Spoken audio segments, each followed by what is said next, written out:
नमस्कार, म तपाईहरुकै प्रिय कार्यक्रम प्रस्तुता प्रदीप तामाङ। आज पनि फेरि अर्को टेबल टकमा तपाईहरुलाई स्वागत छ। नमुना एकाडेमीको आधिकारिक फेसबुक पेज, युट्युब च्यानल र टिकटक आइडी मार्फत हेरिरहनुभएका सम्पूर्ण आदरणीय दर्शक, श्रोता तथा शुभचिन्तक महानुभावहरुमा हार्दिक स्वागत गर्दछु। आजको यस विशेष टेबल टकमा तपाईहरुमा हामी नयाँ ज्ञानवर्धक र रोचक विषयवस्तु लिएर उपस्थित भइसकेका छौं। त्यसैगरी आजको यस टेबल टकमा मसँग अतिथिको रूपमा हुनुहुन्छ यसै विद्यालयको कक्षा 7 मा अध्ययनरत एक प्रतिभाशाली विद्यार्थी जसले अध्ययनमा मात्र हैन नमुना एकाडेमीमा अनुशासन र सक्रियता भने उत्कृष्ट उदाहरण प्रस्तुत गर्दै आएकी छिन्। अब बिना ढिला स्वागत गरौँ आजको विशेष अतिथि रिया अधिकारीलाई। स्वागत छ रिया। धन्यवाद सर। के छ खबर रिया? ठीक छ सर। आजको यस टेबल टकमा हामी तपाईहरुसँग विभिन्न रोचक विषयवस्तु लिएर उपस्थित भइसकेका छौं।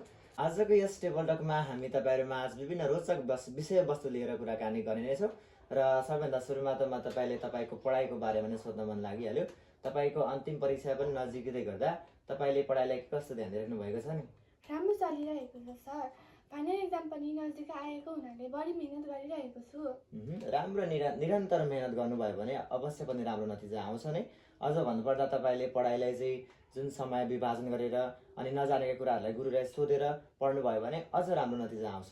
हुन्छ सर, तपाईको सुझावले मलाई धेरै मद्दत गर्नेछ। ठीक छ, पढाइको विषयमा त तपाईलाई समस्या भएमा अन्य विषय शिक्षकसँग सोधेर समस्या समाधान गर्नु होला। हुन्छ सर। अब भने आजको यस टेबल टकमा म तपाईलाई कुनै व्यक्तिको नाम भन्नेछु। तपाईले त्यो व्यक्तिलाई कुन माध्यमबाट चिन्नुहुन्छ उत्तर दिनु होला। हुन्छ सर। सबैभन्दा सुरुमा त म साहित्यबाट सोध्न चाहन्छु। साहित्य क्षेत्रबाट भानुभक्त आचार्य। भानुभक्त आचार्य एक नेपाली साहित्य क्षेत्रका महान कवि हुन्। म उहाँलाई आदिकवि भनेर पनि चिन्दछु। दुर्गेश थापा। दुर्गेश थापा एक नेपाली इनर्जेटिक र फ्यान्टास्टिक गायकका रूपमा पनि म चिन्दछु। तपाईले प्रशान्त तामाङलाई चाहिँ कसरी चिन्नुहुन्छ? प्रशान्त तामाङलाई म इन्डियन आइडल सिजन 3 का विजेताको रूपमा पनि चिन्दछु। तर उहाँ अहिले हामी माझ हुनुहुन्न। तर उहाँ एक नेपाली गायक, नायक र प्रतिभावान व्यक्ति हुनुहुन्छ। अनि सुनिल थापा? सुनिल थापा एक नेपाली चलचित्र क्षेत्रका खेलनायक, भिलनको रूपमा पनि चिन्दछु। आजको यस टेबल टकमा हामी तपाईहरुमा आज विभिन्न विषय लिएर कुराकानी गरिनेछौँ। अब भने म तपाईको साथीको नाम भन्नेछु। तपाईले साथीलाई कसरी चिन्नुहुन्छ उत्तर दिनु होला। हुन्छ सर। युनावन? सेली, मिलनसार र ट्यालेन्टेड। ममता पराजुली? ट्यालेन्टेड, मिलनसार। अनि पुनम चौधरी? मेहनती, जिद्दी र मिलनसार। अब भने आजको यस टेबल टकमा तपाईलाई मनपर्ने कुरामा सोध्नेछु, उत्तर दिनु होला। हुन्छ सर। तपाईलाई मनपर्ने गुरु? मलाई मनपर्ने गुरु तुलामारे बान्या सर हुनुहुन्छ। तपाईलाई मनपर्ने विषय? मलाई मनपर्ने विषय इङ्ग्लिस हो। तपाईलाई मनपर्ने कलर कुन हो र किन मनपर्छ? मलाई मनपर्ने कलर पहिलो कलर खुसी र उज्यालोको प्रतीक भएकोले मलाई मनपर्छ। तपाईलाई मनपर्ने खेल कुन हो र किन मनपर्छ? मलाई मनपर्ने खेल लुडो हो। लुडो खेल एकदमै सजिलो र रमाइलो भएकोले मैले त्यसलाई रोजेकी हुँ। अत्यन्तै राम्रो उत्तर प्रस्तुत गर्नुभयो।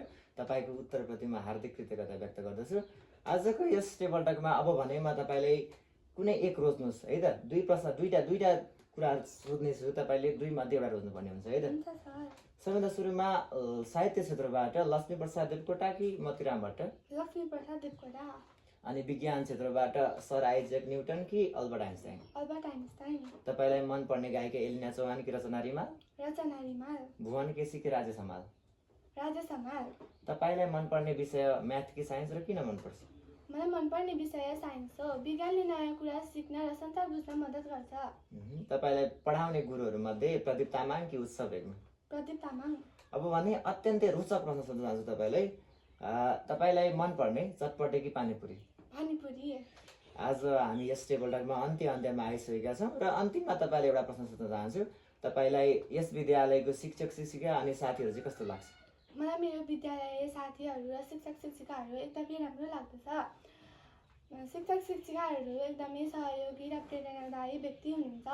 साथीहरू पनि एकदमै मिल्ने खालको हुनुहुन्छ। त्यसै गरी विद्यालय हामीलाई अनुशासन र ज्ञानको सिप सिकाउँछ। आजको यस टेबल टकमा अमूल्य समय दिनुभएकोमा र राम्रो विचार प्रस्तुत गर्नु भएकोमा म तपाईप्रति हार्दिक धन्यवाद व्यक्त गर्दछु। हुन्छ सर। आदरणीय दर्शक महानुभावहरू, आजको हाम्रो यस टेबल टक यही समाप्त हुन्छ। यतिका समय यस टेबल टकलाई हेरेर साथ दिनुभएकोमा तपाईहरुमा हार्दिक धन्यवाद व्यक्त गर्दछु। आशा छ आजको यस टेबल टकले तपाईहरुलाई नयाँ ज्ञान प्रदान गर्नेछ र हामी नयाँ भिडियो चाँडै लिएर उपस्थित हुने नै छौँ। तबसम्मको लागि नमुना एकाडेमीको आधिकारिक फेसबुक पेज, युट्युब च्यानल र टिकटक आइडीलाई फलो गरिरहनुहोस्। त्यसै गरी आजको यस भिडियो मन परेमा तपाईँहरूले सबै सामु सेयर गरिदिनु होला, किनभने एउटा भनाइ छ, बाँडेर खाएको खाएको एक्लै खाएको के खाएको भन्छन्।